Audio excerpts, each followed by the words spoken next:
Now, how to read labels on food when it comes to the green, amber and the red.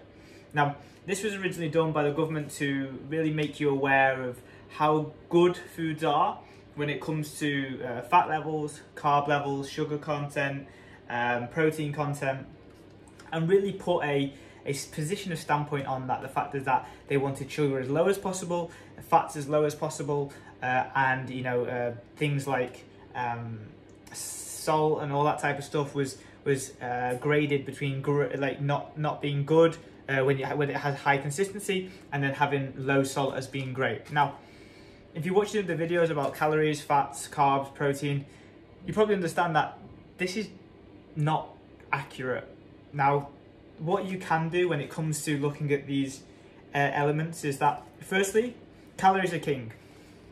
Whatever endeavour, weight management that you have, you've got to look at the calories overall. The secondly is always going to be the quantity of nutrients that are in it. So making you look at your protein, your carbohydrates and how much vegetables it has, and then your fats and carbs interchangeable. We know that whilst processed food is quote unquote not as good for us as foods that are fresh or nutritious like fresh fruit and vegetables, they still have a place within people's diets. So to grade them on a scale of red, amber and green is not that great. From a fat perspective, is that they mark saturated fats as red, whereas actually it's quite good to have a balance between saturated and unsaturated, as long as you're not significantly going over your calories and you're not having super high levels of fat on a day-to-day basis. And what I would encourage you to look at when it comes to looking at these numbers is looking at per 100 grams and looking at just simple things like fats, calories and carbs. You look at the back of this, so firstly is just, this is peri-peri chicken. Ignore the ambers, greens and reds. They don't work. They just fundamentally don't exist. High salt foods are probably actually really good for most people that aren't have any pre-existing conditions. And actually, having high sugars is probably great for having, which will mean carbs will be higher, which will be great for energy, performance, better dietary choices, and have better levels. Like, all carbohydrates get put down into sugar anyway. It's just whether something like this has the simple sugars, and that doesn't really count for anything.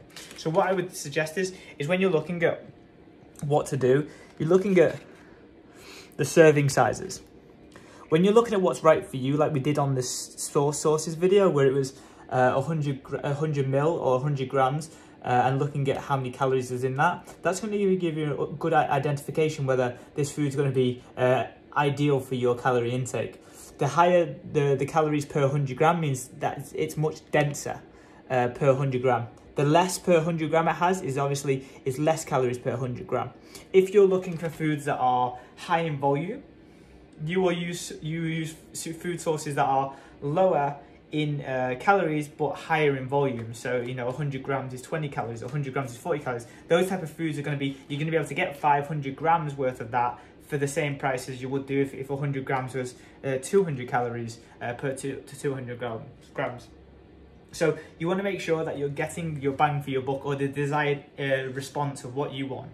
If you want high volume foods, go for lower calorie per 100 gram.